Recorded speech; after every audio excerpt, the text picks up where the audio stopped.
Okay, well, I will call the meeting to order at 1:01 PM. Is there any, well, should we wait? Your new person who we're introducing isn't here. Mayor Moran? Who's our new person? I think we should begin, and when our new person arrives, we can welcome him or her. Oh, it's a secret. Okay. Are there any members of the public joining the meeting today, Margaret? No, I haven't been contacted by anyone. Okay, so we'll skip number 2 until our new person arrives. Are there any, is there a motion to approve the minutes of the October 11th meeting? I'll make the motion to move the minutes, Or to approve the minutes? to approve the minutes. Second. I'll Yeah. second. Any changes, corrections, edits? No? All in favor, say aye. Aye. Motion approved. And next on the agenda is the approval of the 2023 meeting schedule, which was in your packet. It didn't seem to be any conflicts in terms of holidays or, actually, was that in the packet, Margaret? I know I saw it. It was. Why didn't I print it out?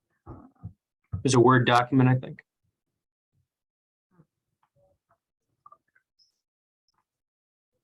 Do we need a motion to approve the schedule? Tara, I'm looking at the agenda page from the town council. I mean, in the town's website, all I see is an agenda without a packet behind it. So if somebody tried to get it from there, they might miss it, but I gather it's in the email. Yes, I'm sorry, I didn't include it there. I just sent it to all the members. Right.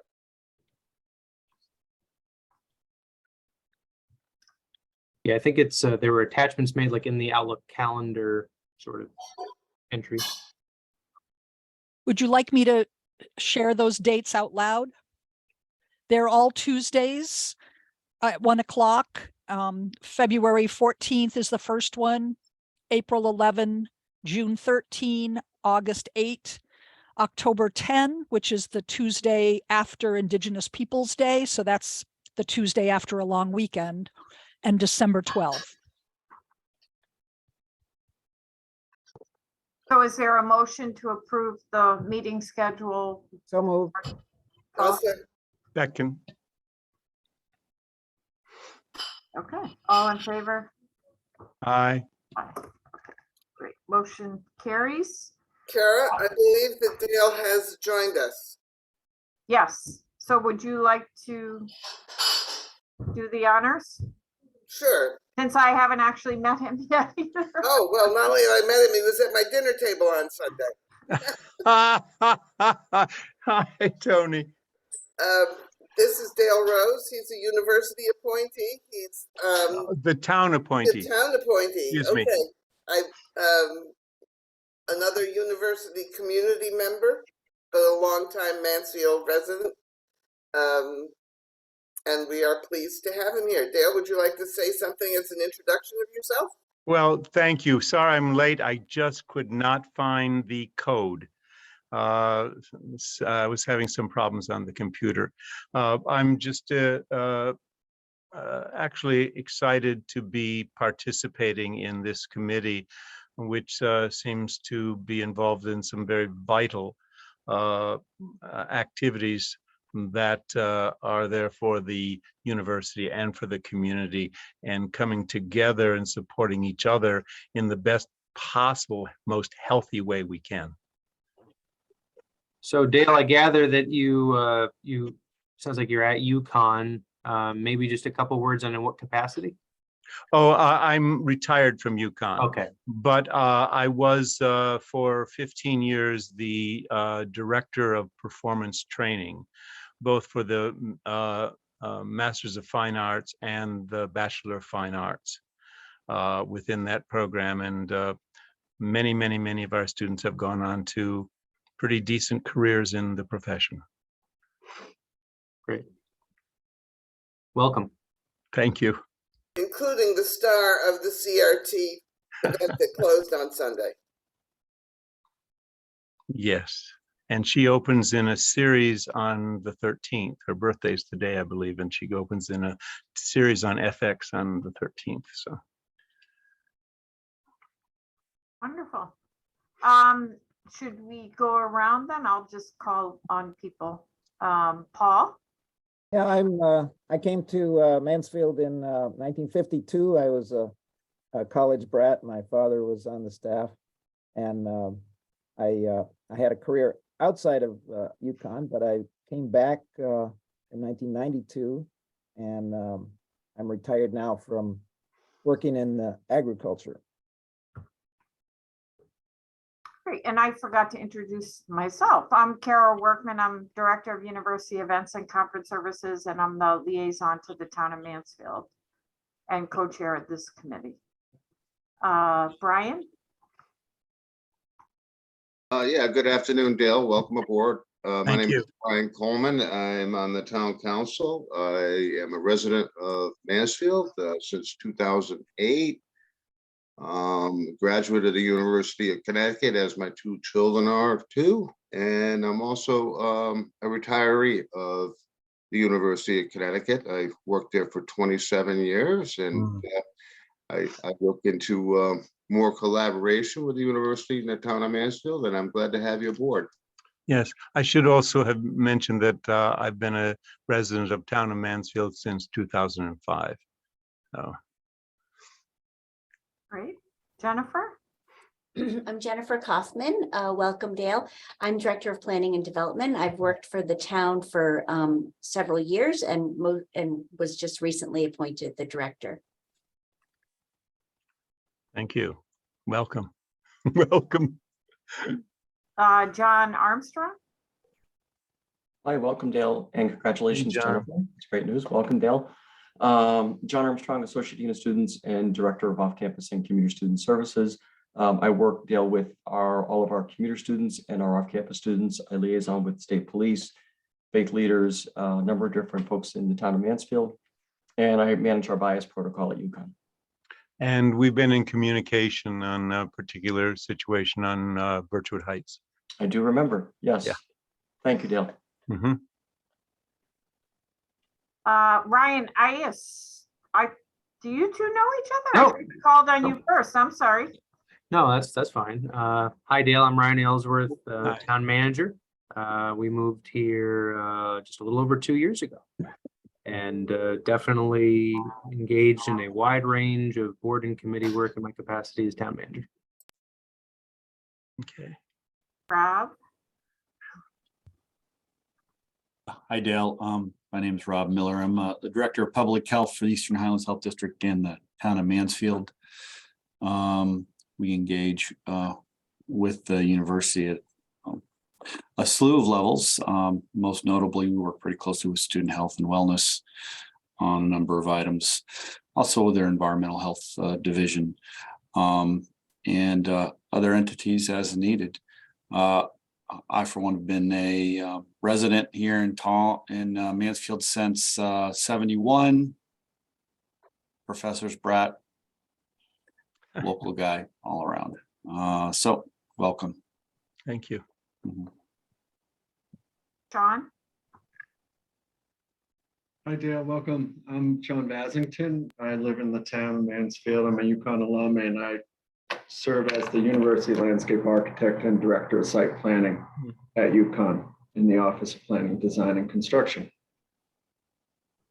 Great. Great. Cynthia? Hi, Dale. I'm Cynthia Van Zalm. I'm the Director of the Mansfield Downtown Partnership. Worked with many of your colleagues at School of Fine Arts Yes. for a long time. Yes. And for about 6 years, I've been undertaking economic development for the town under a contract between the partnership and the town. So welcome. Thank you very much. I'm very interested in the work that you're doing and how that can be enhanced, particularly during the summer. Sounds great. Happy to talk to you offline too, if you Okay. like. All right. And then Michael Gilbert is on the phone. Thank you, Kara. Hello, Dale. I'm Michael Gilbert. I serve as UConn's Vice President for Student Affairs. I've been in the role and in the area since 2013. It's a pleasure to meet you. Same, Michael. Okay, excellent. So next. Kara? is from- Kara, Yes. can I introduce myself for a minute? Oh, I thought you knew each other. I'm sorry. Well, not well, but I do want to make a comment that this is the Town University Relations Committee. A lot of people in town see these two institutions as being at odds. But what you can see from the makeup of this committee is that this is a company town. And although I came here in 1965 as a graduate student and have never left, the interrelationships between the community and the university are deep and tangled. Sometimes hostile and sometimes friendly. At the moment, we are working very closely with people like John Armstrong, Kara, and the President's Office on a number of development issues and student behavior issues, which is a really marked improvement in the relationships we've had with the university over the past several years. I've been here since 1965. I've been on the town council since 2009 and mayor since the beginning of the pandemic. We're just a little before the pandemic. So trial by fire, as it were. And welcome. Thank you. Thank you. I saw our student pop in, but then he bounced off. So he is in the middle of exams, so I guess he has a pass. We'll let him. So the next update is on the framework meeting, and I will share that I have actually had to cancel I canceled this past meeting because there was a celebration in honor of someone that many of the committee members were part of the celebration. But we will be resuming again in January. So that's the update on that. Partnership, Cynthia.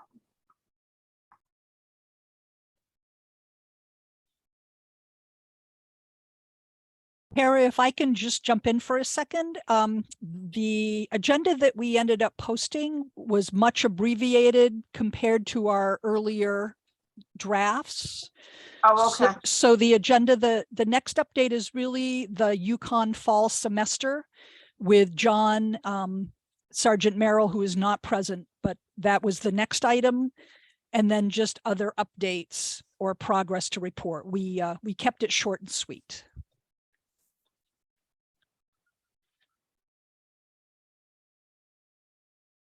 Okay. Okay, good. That's what happens when you have so many emails, right?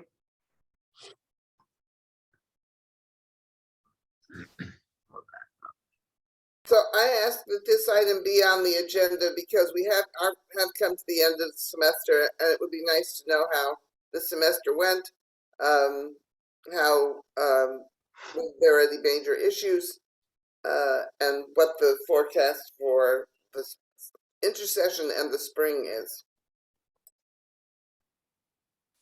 Mayor, seeing that Sergeant Merrill is not present, do we want to, I can provide an update from my perspective.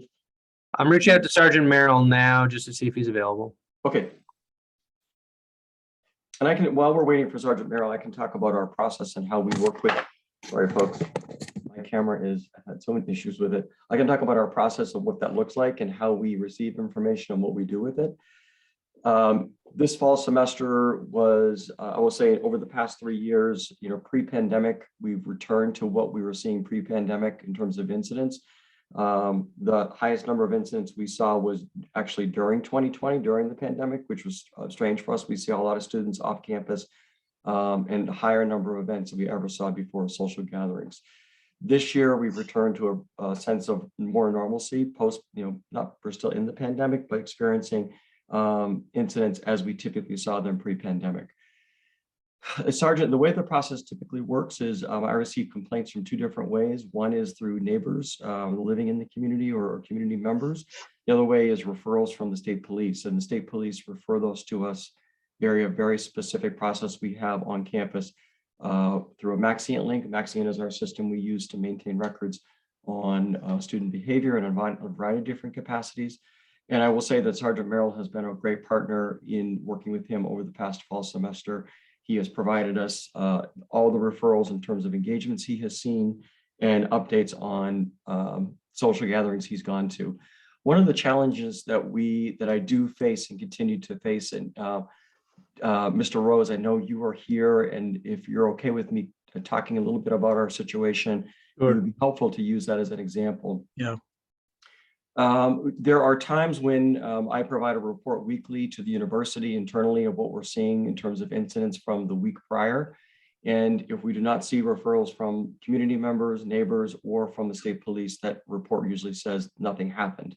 The reality is that we know that probably something happened. And one of the challenges that I have seen, not only this year, but in years past, is that people will report and neighbors will report issues that they have endured over the course of several weeks throughout the course of the semester, and we intervene much later. So one of the things I would like to think about going forward is how to get information out to citizens of Mansfield that if there are issues that are occurring, really, if they reach out to me directly, I'm happy to connect with them. And when I connect with an individual, a neighbor who's having concerns with students living around them, I'll connect with a number of different groups. One, I will make an attempt to work with the landlord.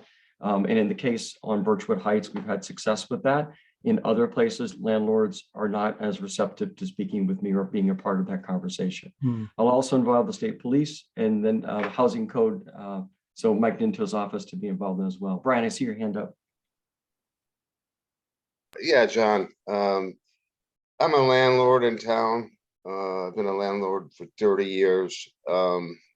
Seldomly, but it does happen occasionally. You might come up with a problem tenant. Do you have a direct line to the landlords? Because I'd rather be the first one to report than my neighbors. Right. I have a list. The list for landlords is I usually get it from Mike Ninto. And something that I do regularly with property managers of larger properties, Brian, is I meet with them on a pretty regular basis throughout the academic year. Something that I have done once or twice with varying success is meet with landlords to talk with them about some of the challenges that we see and face. But if there is an issue, I typically look up the landlord, make outreach to them, or in some cases this fall semester, we've had landlords reach out directly to me to ask for my help. So if there's ever an issue, Brian, feel free to reach out to me directly and I'll work with you and the students that are living there. But ultimately, I will say it's a team effort to manage this. And when there is an issue at a rental off campus, whether it's in Mansfield or in other communities, I go to Coventry, I go to Willington, we've even gone as far as Vernon for very specific issues. It's about involving the folks who manage that property and own that property. So the university has limited controls on private property, but when we involve the landlord or the owner, we have much more abilities to do and make change within that rental property. So in the case on Birchwood Heights, the landlord's very involved. He's very willing to have me meet with the students and with himself. And I would hope that these issues don't continue, but a goal in the upcoming years is really into the spring semester and following years is to have a meeting with landlords, those who will want to talk with me, and so we can get involved more with the landlord situation. And there are, go ahead, Dale, I'm so sorry. John, so to help me out here a little bit because of that particular instance that was going on, and I had conversation with the neighbor across the street, and she about the second Friday of October, she had called the police because they were doing beer bongs or something on the front yard at 1:30 in the morning.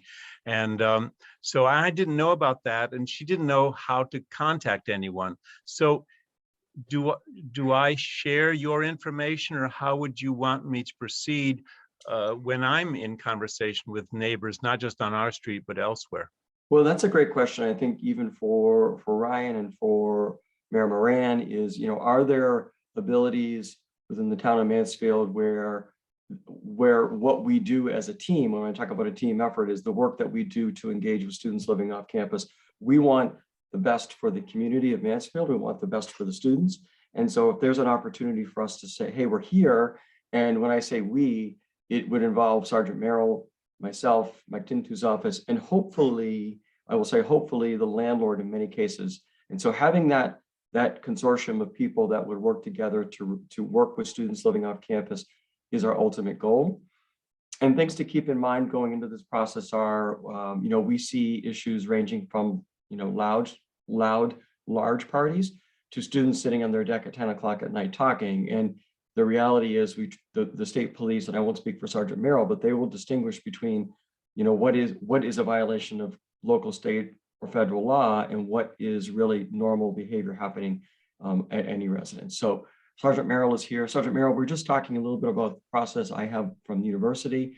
The agenda item is specifically, how did the fall look? How did it go? And the most activity that I remember seeing throughout the fall semester was really focused around Halloween weekend. Yeah, that was kind of our biggest issue, was the amount of students, the amount of parties, the amount of noise, the amount of gatherings, and I think that's kind of typical for UConn overall with the parties. They have been increasing slightly as far as the number of persons in the houses that we have been at. Most of the time, the students have been more than cooperative, and they understand the complaints. We approach it on a level-headed kind of atmosphere with them, and our typical is to kind of speak with the students who are renting and then have them assist us. And like I said, most times it's been very productive, and we do it in an orderly fashion where everybody there understands, and that's kind of our goal going forward. And like I said, the busiest was, like John said, was Halloween weekend. So I think on our end, we're going to try to revamp and get more staffing for that weekend, as we were going call to call to call and kind of stacking them up that weekend. So that gives us a better understanding of what we need to prepare for next year. Thank you, Sergeant Merrill. Kara? Mayor Moran, please, yes. The state police the local resident troopers just got a grant for increased DUI staffing.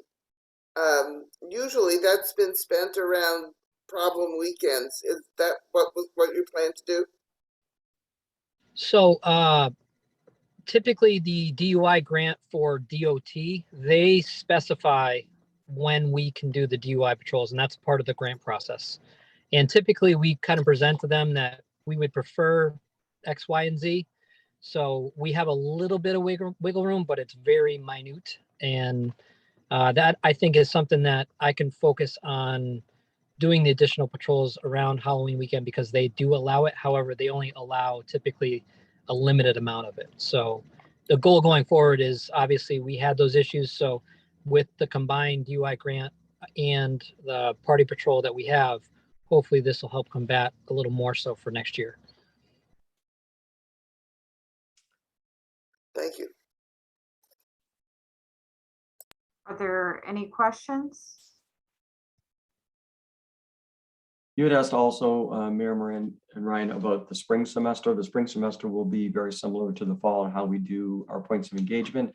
If trends continue as they do, we typically see a significant drop off of off-campus events, behavior, social gatherings after Halloween, all the way through till the end of March. And so prior to March, there'll be outreach to areas and locations that have been identified by the state police, as well as by citizens and community members that have been problematic in the town of Mansfield. We'll engage with those individuals, talk with them, and very pointedly ask about what their plans are for the remainder of the semester. So there are points of engagement all throughout the points of the semester, but we will also, as we typically do, to the mayor, to Ryan, and to the state police, we put together a memo each semester that will highlight information that we are aware of. And in that memo in the spring, we'll identify all the properties that we have seen to date that have been that have had some type of engagement through the state police and have been referred to the university.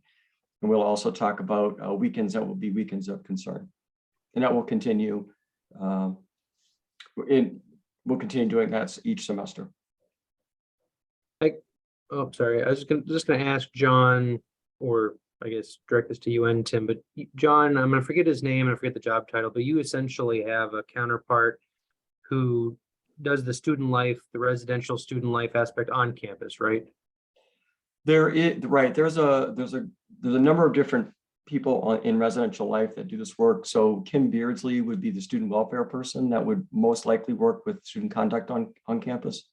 And the reason why I'm asking is I'm just, thinking back obviously to, it's maybe more years ago now that I want to acknowledge, but, my own college experience and making that transition from, living on campus and living off campus. But even when you're still living off campus, before you make the jump to living off campus, there's a fair amount of off-campus activity that you're involved in. And so I just didn't know if, I think it's great personally. I think it's great, this sort of positive educational sort of thing that you're doing on a neighborhood basis, in coordination with Sergeant Merrill and his folks. But I'm just wondering if there's, in that sort of vein of good citizen sort of, category, if there's anything more maybe that could be done with students that are living on campus, because there's, they're residents here too. I mean, they frequent our shops, they drive on our roads, even if they're not residing off campus. And so maybe UConn is already doing that, but I'd be curious to know kind of what that approach looks like. No, Ryan, we can do, you're right, there is more we can be doing. And here's something that we know, and I think this is helpful, is that we know that our students who live off campus or move off campus are typically making that decision in their sophomore year. So information and data we have collected from my office and through Residential Life is that students start to make that decision in the first semester of their sophomore year of, do we want to live off campus? And then they're identifying who do they want to live with. So that's step one. By the spring semester, they're applying to live off campus. And by the junior year, they're living in a rental off campus. So you're right, there is a great opportunity while that process is happening. There's not a defined process at UConn that we have that says, okay, now I'm going to move off campus and we're guiding you through that process. Should there be? It's possible we could create something. Some of the challenges that I see, and I've been to a number of conferences across the country where colleagues have created classes for students that they attend and will go to prior to moving off campus. One of the challenges we've seen with that, it's not a requirement. It's also something we cannot put within our curriculum. But if we do offer something, that is something that we're exploring right now. Currently, I'm understaffed. I have lost a couple of folks, but in the future, that is something that we need to look at and focusing on sophomores, because we know that's the population that's most prevalently the most prevalent group that's moving off campus into their junior year. Thanks, John. And I'd like to add, since I've been involved with students being abroad for a semester or more, and there was always a meeting on responsibilities, et cetera, while you're abroad in representing the university, also being a good citizen in a foreign country. And I think that what's being brought up here is really important. I look at the student code, and there are certain things in that are valuable that could be expanded about students involved in the community that they're now living in beyond just the community of UConn, and there's a sense of respect of property and other people's values. And I think that would just help in as far as citizenship for young people who often, I know myself moving off campus many years ago, it was to be free. And I think there's a matter of finding out what that freedom is that still has responsibility to it. Dale, it's a great point. And we did a survey a number of years ago, and we identified 3 main factors of why students are living off campus or moving off campus. Freedom was one of them.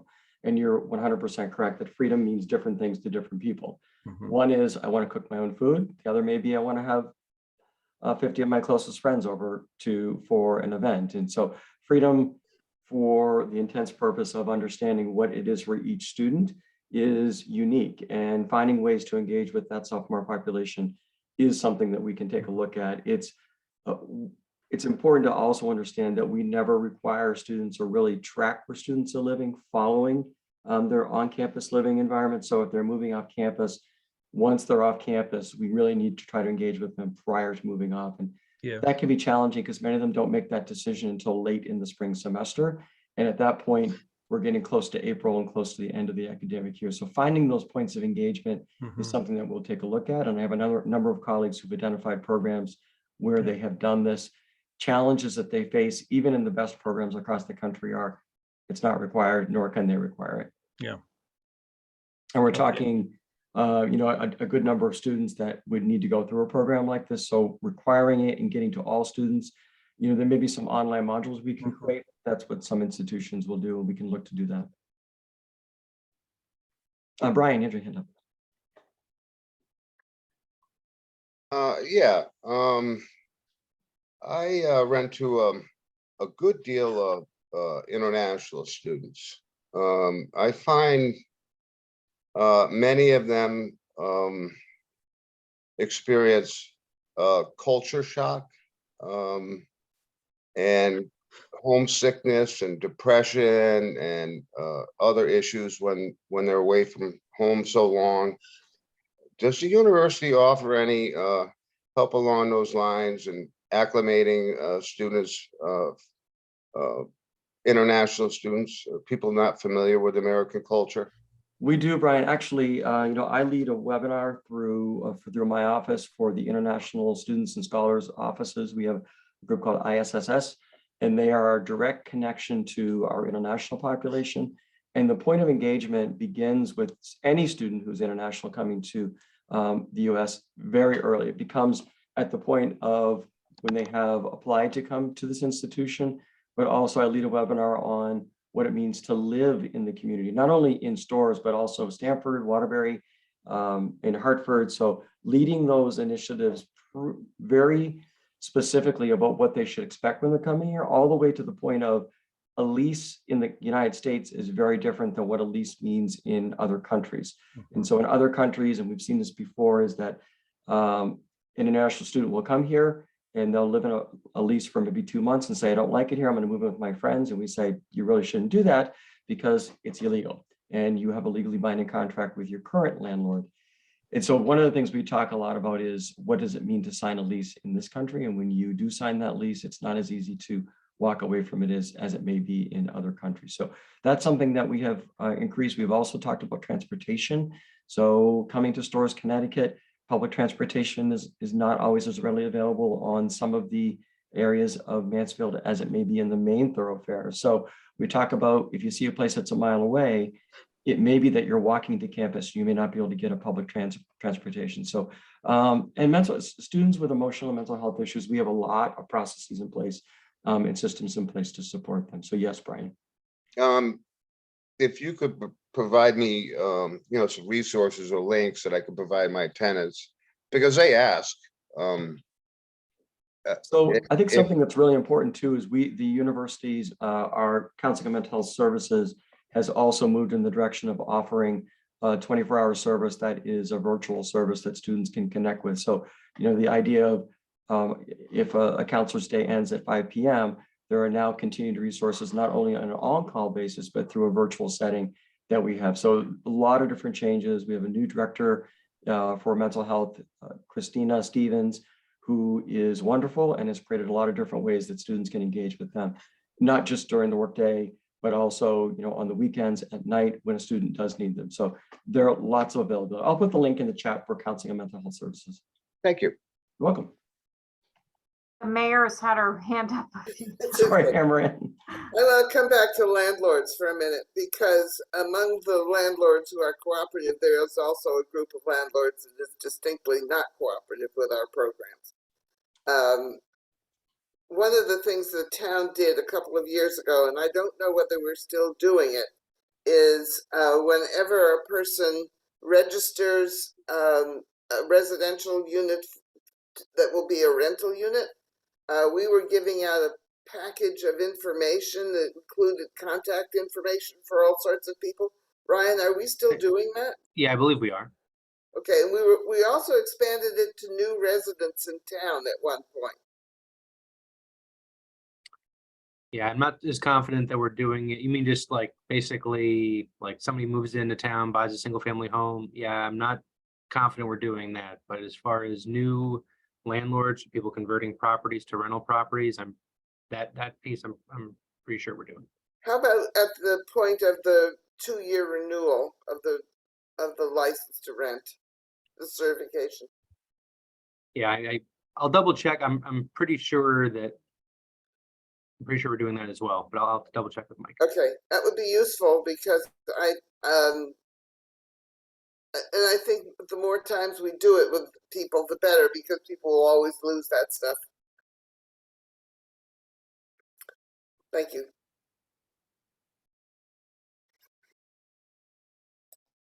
Thank you. Anything else?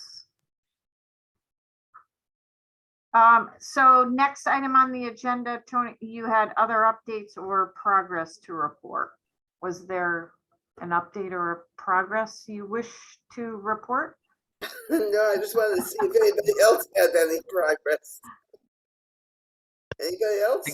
I guess there's one thing I might mention in this catch-all category. So we town staff a week or two ago, whenever exactly it was, we hosted a meeting with our state legislative delegation, basically all the same faces, but with redistricting. Pat Boyd is now new to Mansfield. He kind of picks up the eastern portion of town, and so he's definitely still operating on a learning curve and learning, all things Mansfield.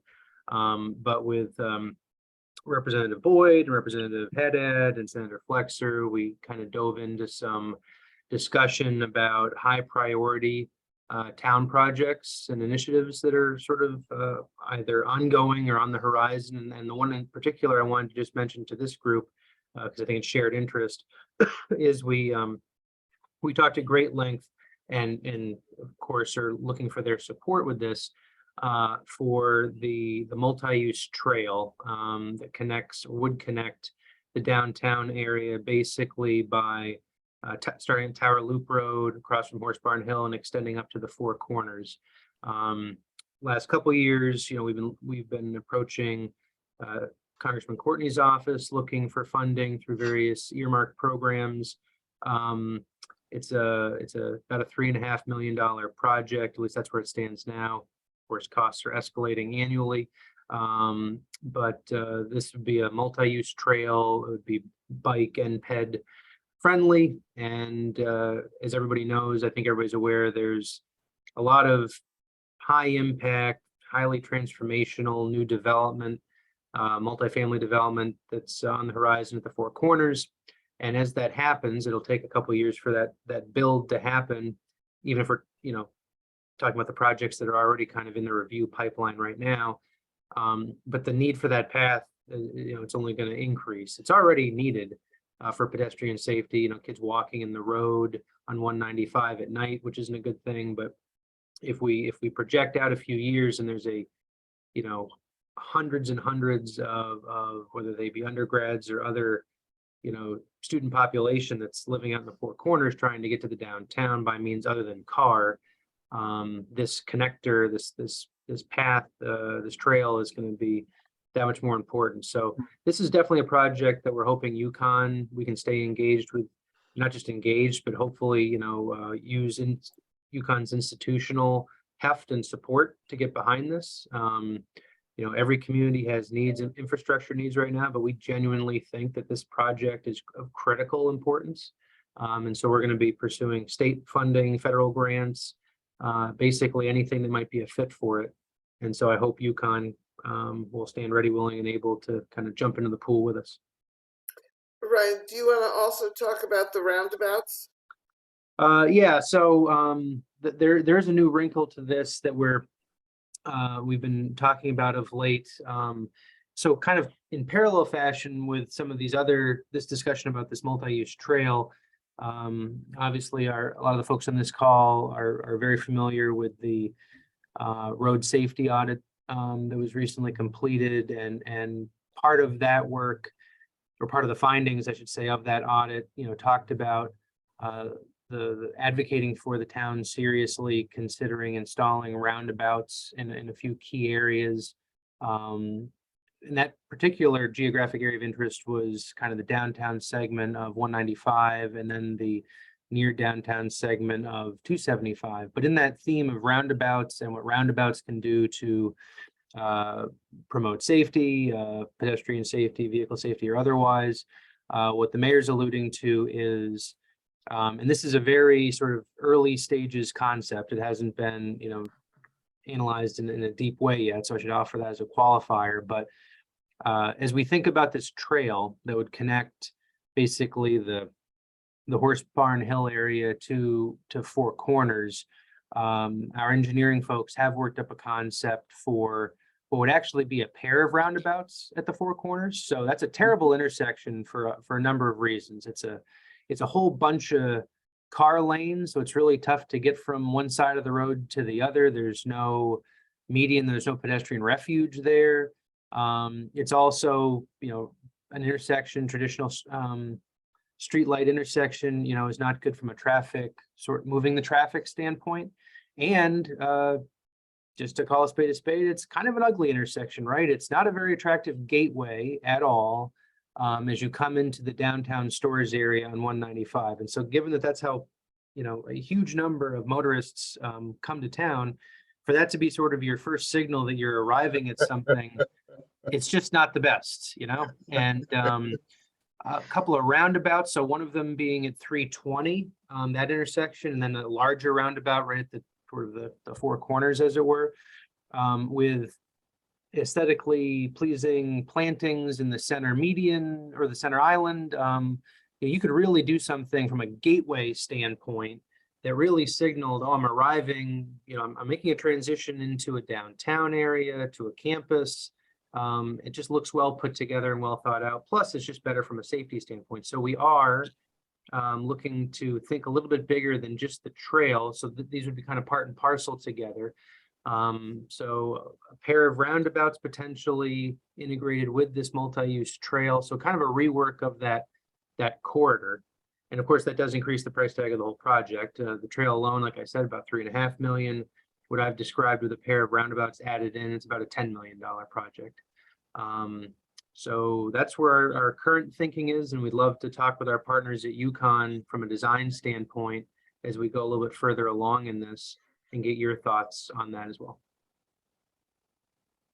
We Can can, I say something in this catch-all category? Me too. related to the roundabouts, or No, a new subject, or comment on Ryan's? new subject. Okay, I'll call on you next. Okay. We can add this to a framework meeting, Yes, Ryan, yeah. but as someone that travels that neck of the 195 a lot, since I live like right in that area, I am amazed. There must be some major ship, yacht, person on 44, like near Rhode Island. Some really, really big vehicle traffic goes through that intersection that you're talking about, often turning left onto 44 from 195. Not to mention just construction. So I would be very curious if a roundabout, but we'll let the engineers work that Yeah. out. It seems to all fit pretty nicely, but yeah, we can dive into the technical specifications in the future meeting. Did someone else have a question about or comment about Ryan's? I'm sure that the roundabouts are designed to handle tractor trailers. I don't know that they're designed to handle 50-foot yachts. Yeah, every time I see one, I think, oh, I have to go to the internet and find out where are all these big, amazing boats going past me. Paul, you had a different Yeah. subject? Yeah, a different subject. I just wanted to congratulate Kara on solving the hotel noise problem. Oh, wow. A combination of Kara's intervention and a new manager at the hotel. The problem is completely solved. Sam Pickering is happy. The new manager even turned off the lights that were shining directly into your eyes going down the road. So it's someone you can really talk to. Paul, what was the solution? It was a very simple mechanical solution. And the people earlier just were unwilling to recognize that it was a problem. So the unit that they had that was they didn't swap anything out, they just made adjustment to the. Fixed it. Just I fixed have a very lengthy summary if you are interested, but it As long had, as it's a permanent fix, it made everybody happy. Yeah. That's enough for me. it had to do with just how it was programmed. It was programmed. It was essentially constantly running at a higher use than it needed to be based on stuff. It was, yeah. And just to Bob Segan, who at one time worked at UConn many years ago, is the new general manager at the hotel. So yeah, it was one of the first things I said, Bob, thanks. I'm glad you're back here. Can you please fix this? So thank you, Paul. Yeah, I was pleased that that was so simple. Dale? I have something I'd like to bring up based on what I've read in the minutes. And that had to do with, is there a report, maybe this Jennifer, is there a report on the environmental impact evaluation for the Mansfield Apartments project? I'm concerned about what that is going to, what the building or the number of students, cars and buses is going to have on the Moss Preserve, since that's become a kind of fragile area with the wildlife, and the human footprint is becoming more and more, not just now dirt bikes and social gatherings. When you have hundreds of more students, that may become a recreational area. And I think it will make it very difficult for a habitat for the animals.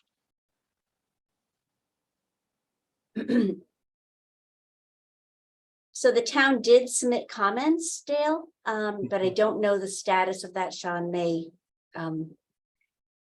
We have not, I've not heard anything from any report on that.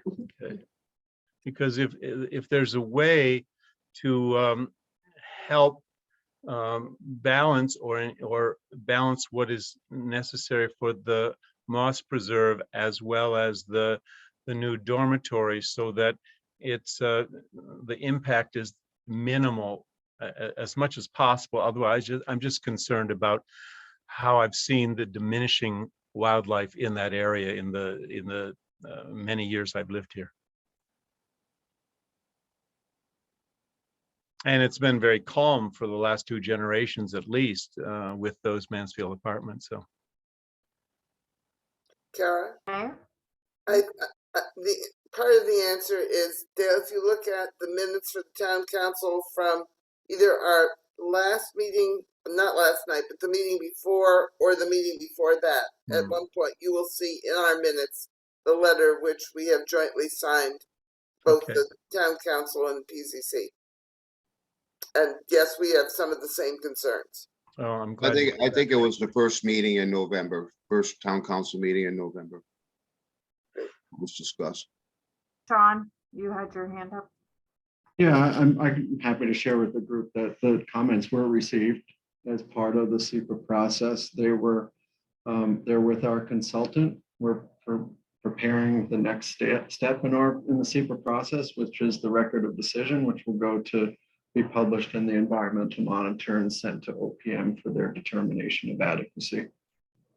We expect that will, as long as we hit our marks, that should be published by the end of the month, if not the first publication in January. So either which there's only 2, right? So it'll either be in next week's monitor or the first one after the new year.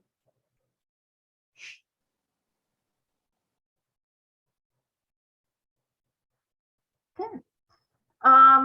Rob, you've waited patiently for your moment to shine, so Floor is yours. Well, it's relatively brief. Just a quick update on a few COVID items. Currently in Talon County, the CDC has us identified as a COVID-19 community level of medium. You may recall that that measure is based on really on the capacity of the healthcare system within the county. Here within the health district population, really since this past summer, case prevalence has pretty much been plateaued over the past few months. Just recently, though, within the past week, we did see a market uptick in prevalence. And that aligns with observations we've been making with other respiratory illnesses in the population. We've been getting reports of a number of our schools who are experiencing some significant absenteeism, and working with school nurses on those matters. That's related not only to COVID, but also influenza-like illness and RSV and perhaps some other bugs that are out there circulating.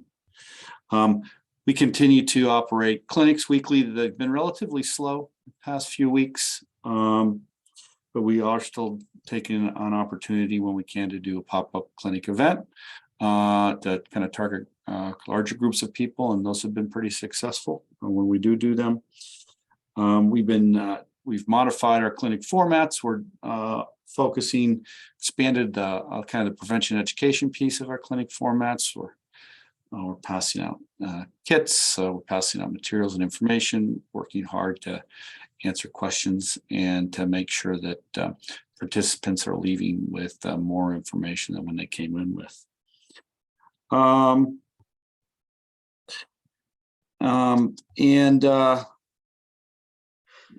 That's pretty much it. So I'll leave it there for now. Brian? Yeah, thanks, Rob.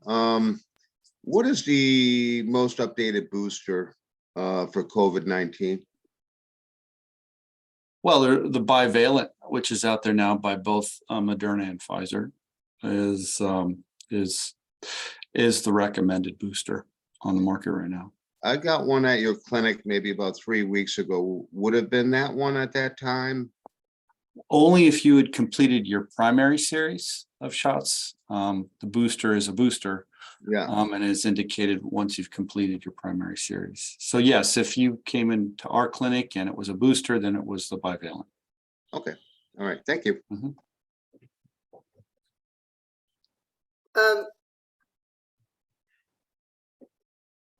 I asked for this because I'm concerned that by the time the semester resumes in the end of January, that we may be in a very different situation. And I'm wondering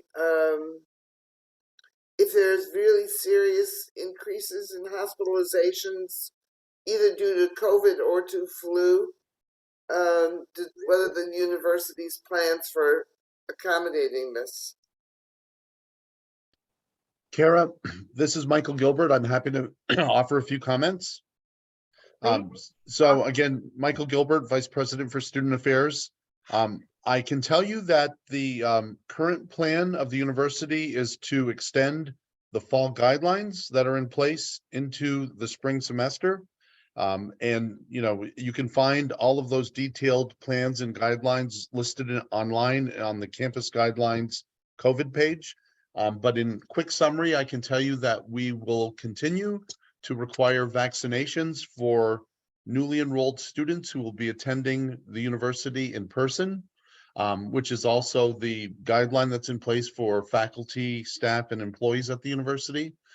SHA, our medical team, will continue to test students who are symptomatic and care for students who are ill, regardless of their illness, be that COVID or RSV or other influenza. I think that the most transparent and honest response is that the university is following the requirements of the state of Connecticut. And if COVID and other medical threats present differently and more severely In this interim period, the university will study the issue, consult with health officials, and determine what steps to take. But we are, as the mayor knows, very well versed in moving quickly and addressing serious health concerns, as has been the case over these past 3 years, and in other instances on other illnesses in the past. Thank you. Any questions?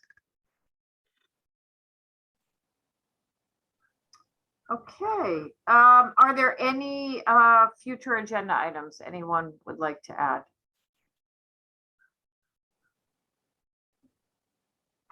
No?